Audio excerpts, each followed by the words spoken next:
আল্লাহ রাসূল বলতেছে, ও সাহাবী, তুমি যে এই দক্ষিণ সাইডের যে জানালাটা রাখছো, এটা কেন রাখছো? তখন সাহাবায়ে কেরাম রাদিয়াল্লাহু তাআলা আনহু তিনি বললেন, পয়গম্বর, এই জানালাটা রাখছি দক্ষিণ সাইডে, যাতে আমার ঘরটা আলোকিত থাকবে, বাতাস আসবে। রাসূল সাল্লাল্লাহু আলাইহি ওয়াসাল্লাম বলেছে যে তোমার নিয়তে বিলাতে ভরত রয়েছে, তোমার নিয়তটা যদি ভালো থাকতো যে হুজুর না, আমি এই ঘরের জানালাটা রাখেছি এই জন্য যে 5 ওয়াক্ত নামাজে যখন মসজিদে আযান হবে, আমি 5 ওয়াক্ত নামাজের আযান এই ঘরের জানালা দিয়ে ঢুকবে, আমি নিজ কানে শুনতে পাবো। তাহলে তো তুমি সওয়াব কিয়ামত পর্যন্ত, যত কয়দিন পর্যন্ত তুমি এই পৃথিবীতে থাকরা, তত কয়দিন পর্যন্ত তোমার সওয়াব হইতো, আলো বাতাসটা তুমি ফ্রি পাইতা। বলেন না সুবহানাল্লাহ। দেখেন, একটু নিয়তের কারণে রাসূল বলেছে, তোমার যদি নিয়তে এইটাই থাকতো, খালেস নিয়ত থাকতো যে আমি ঘরের জানালা রাখছি, যখন মসজিদে আযান হবে আল্লাহর নামটা উচ্চারণ হবে, এই শব্দটা আমার কানে এসে পৌঁছাবে, তাহলে তুমি আলো বাতাস তো ফিরে পাইতা। তারপরে দেখা যেত যতক্ষণ পর্যন্ত এই ঘরটা থাকতো, তত কয়দিন পর্যন্ত আল্লাহ পাক রব্বুল আলামিন তোমার আমল নামাল সব লেখতেই থাকতো। বলেন না সুবহানাল্লাহ। তাই ভাইগণ আমার, বন্ধুগণ আমার, আজকে আমরা গুনাহ করার জন্য প্রতিযোগিতা করি, আমাদের চোখে পানি নাই, গুনাহ করার পর তারপর আমরা তওবা করি না। পয়গম্বর নবীজি মুহাম্মদুর রাসূলুল্লাহ সাল্লাল্লাহু আলাইহি ওয়াসাল্লামের একজন সাহাবী ছিল, সালাবা। নাম কি? সালাবা। ঘরের ভিতরে যখন ছিলেন, হঠাৎ করে তার নজরটা একটা মহিলার দিকে গেল। যখন সালাবা তার এই চোখের নজর যখন একটা মহিলার দিকে তাক পড়ল, সাথে সাথে সালাবা ওই মহিলার হাতটা খপ করে ধরে ফেলল। মদিনার নবী জানান, কোন বেগানা পুরুষ যদি কোন মহিলার হাত ধরে, তাহলে জিনার গুনাহ আমলনামায় লেখা হয়। শুধু পরকিয়া করাই শুধু জিনা নয়, আজকের হাত দিয়া যদি কোন মহিলাকে স্পর্শ করা হয়, বান্দার আমলনামায় জিনার গুনাহ। আল্লাহ পাক রব্বুল আলামিন দান করেন, কোন বান্দা যদি কোন বেগানা পুরুষ যদি কোন বেগানা মহিলার দিকে তাকায়, আল্লাহ পাক রব্বুল আলামিন বলেন ওই চোখ করছে না। কিন্তু ওই সালাবা তিনি এক মহিলার দিকে যখন তাকাইলেন, হঠাৎ করে তার হাতটা শক্ত করে ধরে ফেললেন। এমন সময় ওই মহিলা ছিলেন হযরতে সাদ রাদিয়াল্লাহু তাআলা আনহু এর স্ত্রী। হঠাৎ করে যখন হাতটা ধরল, হাত ধরার পর ওই মহিলা যখন চিৎকারি মারল, মারার পর বলতেছে, সালাবা, আপনি তো জালেম হয়ে গেলেন, আপনাকে মদিনার নবী এই মদিনায় রেখে গেছেন, আর আমি আপনার ভাইয়ের স্ত্রী, আমি তো আপনার ভাইয়ের কাছে আমানত, কিন্তু আপনি তো আমার আমানতের খেয়ানত করলেন। আপনি কি আল্লাহকে ভয় করেন না? আপনি তো জালেম হয়ে গেছেন, আপনি তো ধ্বংস হয়ে গেছেন। আমার স্বামী যখন সাদ বাড়িতে এসে আমাকে জিজ্ঞেস করবে, আমি তার কাছে কি জবাব দিব? ও সালাবা, আপনি তো জালেম হয়ে গেলেন। এই কথাটা বলার সঙ্গে সঙ্গে হযরতে সালাবা রাদিয়াল্লাহু তাআলা আনহু ঘর থেকে বের হইয়া গেলেন। আর এই ঘর থেকে বের হওয়ার পর থেকে শুধু কান্নার আওয়াজ আর কান্নার আওয়াজ। সালাবা তিনি চিন্তা করলেন, আমি কি কাজটা করেছি, আমার এই চেহারাটা কেমনে সাহাবায়ে কেরামদের সামনে দেখাবো? আমার চেহারাটা নবীর সামনে কেমনে দেখাবো? আমি তো অপরাধী হয়ে গেলাম। সালাবা কান্না করতে করতে করতে করতে এক উঁচু পাহাড়ের উপরে গেলেন। ওই পাহাড়ের উপরে একটা গর্তের ভিতরে প্রবেশ করলেন। সাহাবী ওই গর্তের ভিতরে ঢুকিয়া ঢুকিয়া গুনগুন গুনগুন করে আওয়াজ দিয়া কাঁদে, আল্লাহর সাথে কান্নাকাটি করে, হে মালিক, আমি তো অন্যায় কাজ করে ফেলেছি, আপনি আমাকে চিরদিনের জন্য মাফ করে দেন। আমার চেহারাটা সাহাবায়ে কেরামদের সামনে কেমনে দেখাবো? আমার চেহারাটা কেমনে কেমনে আমি দাঁড় করাবো? আল্লাহ আপনি আমাকে চিরদিনের জন্য মাফ করে দেন। এরপরে যখন কিছুদিন পরে যখন যুদ্ধ বন্ধ হয়ে গেল, যুদ্ধ বন্ধ হওয়ার পর হযরতে সাদ রাদিয়াল্লাহু তাআলা আনহু যখন বাড়িতে আসলেন, বাড়িতে আসার পর স্ত্রীকে বলতেছে, আমার স্ত্রী আমার বন্ধু সালাবা কোথায়? বলতেছে আপনার সালাবা তো ধ্বংস হয়ে গেছে, আপনার সালাবা আপনার বন্ধু তো জালেম হয়ে গেছে। আমি আপনার স্ত্রী, আমি তো আপনার কাছে আমানত, আপনি তো আমাকে ঘরের ভিতরে রেখে গেছেন। সালাবা আজকের এমন একটা কাজ আমার সাথে করেছে যা আপনার সাথে আমি বলতে পারবো না। বলতেছে আমার বন্ধু কোথায়? বলতেছে আমি আপনার বন্ধু সম্পর্কে আমি জানি না, খুঁজে দেখেন আপনার বন্ধু কোথায়। এমন সময় হযরত সাদ রাদিয়াল্লাহু তাআলা আনহু যখন তার বন্ধুকে খোঁজাখুঁজি শুরু করলে, কোথাও খুঁজে পাওয়া যায় না, কোথাও খুঁজে পাওয়া যায় না। এমন সময় হযরতে সাদ রাদিয়াল্লাহু তাআলা আনহু যখন ওই মক্কা মদিনায় ওই পাহাড় অঞ্চলে চলে গেলেন, এক যুবক কিছু বকরি পালতেছেন, মাঠে ঘাস খাওয়াইতেছেন। হযরতে সাদ রাদিয়াল্লাহু তাআলা আনহু তিনি বলতেছেন যে আমাদের এই তোমাদের এলাকায় হযরতে সালাবা নামে আমার এক বন্ধু এসেছে, তোমরা কেউ দেখছো নাকি? বলতেছে আমরা সালাবা নামে কাউকে চিনি না, কিন্তু আমাদের এলাকায় এমন একটা যুবক এসেছে, দিন রাত 24টা ঘন্টা আল্লাহর দরবারে জাহান্নামের জন্য কান্নাকাটি করে।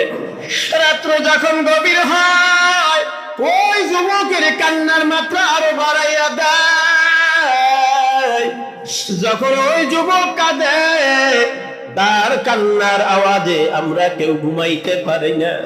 আমাদের মদিনার পশু পাখি পর্যন্ত এই যুবকের কান্নার আওয়াজে ঘুমাইতে পারে না। এরপরে যখন হযরতে সাদ রাদিয়াল্লাহু তাআলা আনহু যখন তার বন্ধু সালাবা খুঁজতে খুঁজতে খুঁজতে খুঁজতে যখন ওই গর্তের ভিতরে যখন ঢুকলেন, ঢোকার পর দেখতেছেন গভীর অন্ধকার।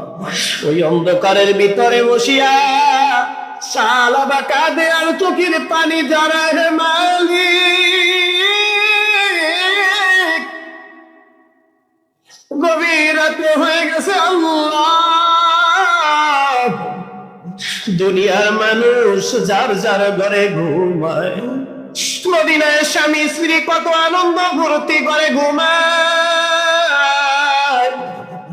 একই বিছানায় মা বাবা ছেলে সন্তান নিয়ে ঘুমায়। আর আমি সালাবা ছেড়ে তো অপরাধী হয়ে গেলাম। আল্লাহ আপনি আমাকে চিরদিনের জন্য মাফ করে দেন। আমি কেমনে সাহাবায়ে কেরামদের সামনে আমার মুখটা দেখাবো, চেহারাটা দাঁড়া করবো? যখন এই কান্নাকাটি করতেছে এমন সময় হযরতে সাদ রাদিয়াল্লাহু তাআলা আনহু খপ করে ওই সাহাবীর হাতটা ধরে ফেললো। ধরার পর বলতেছে ভাই তুমি কে? বলতেছে আমি হইলাম তোমার বন্ধু হযরতে সাদ। বলতেছে তোমার কোনো কান্না করা লাগবে না, তুমি আমার সাথে চলো। এমন সময় ওই সাহাবী বলতেছে না না, আমি তোমার সাথে কোথাও যাইতে পারবো না, কারণ আমি তো অপরাধী, আমি তো অপরাধ করে ফেলেছি, আমি তো নবীর দরবারে যাইতে পারবো না। তুমি একটা কাজ করো, যখন আসামি ধরা হয় ওই আসামিকে ধরার পর কয়রা পরানো হয়, ওই কয়রা দিয়া যখন টানিয়া টানিয়া জেলখানার ভিতরে ঢুকানো হয়, ও আমার বন্ধু তুমি আমার হাত পায়ের ভিতরে কয়রা পরাইয়া দাও। এই কয়রা পরাইয়া টানিয়া টানিয়া হযরতে আবু বকর রাদিয়াল্লাহু তাআলা আনহুর কাছে আমাকে নিয়ে যাও।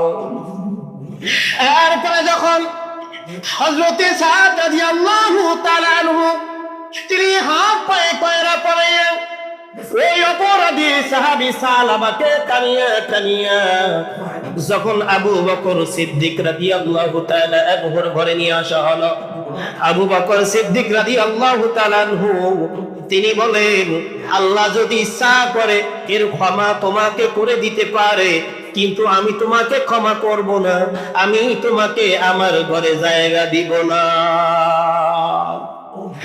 এরপরে যখন হযরতে সাদ রাদিয়াল্লাহু যখন তিনি হযরতে ওমর ফারুক রাদিয়াল্লাহু তাআলা আনহুর ঘরে নিয়ে গেলেন, এমন সময় সালাবাকে বলতেছে, সালাবা, আল্লাহ ইচ্ছা করলে তোমাকে এই পাপ থেকে মুক্তি দিয়া দিতে পারে, আমি তোমার চেহারাটা একটা বারের জন্য দেখতে চাই না। তারপরে যখন ওই সাহাবী সালাবা বলতেছে, আমাকে হযরতে আলী রাদিয়াল্লাহুর ঘরে নিয়ে যাও, হযরতে সাদ রাদিয়াল্লাহু যখন তার বন্ধুকে টানিয়া টানিয়া আলী রাদিয়াল্লাহু এর ঘরে যখন নিয়ে গেল, আলী রাদিয়াল্লাহু বলতেছে, সালাবা, তুমি যে অন্যায় করেছো আল্লাহ ইচ্ছা করলে মাফ করতে পারে, কিন্তু আমার ঘরে এক সেকেন্ডের জন্য জায়গা হবে না। এরপরে যখন ওই সাহাবা আল্লাহ নবীর সাহাবী এখন কান্নার আওয়াজ আরো বাড়াইয়া দিলেন,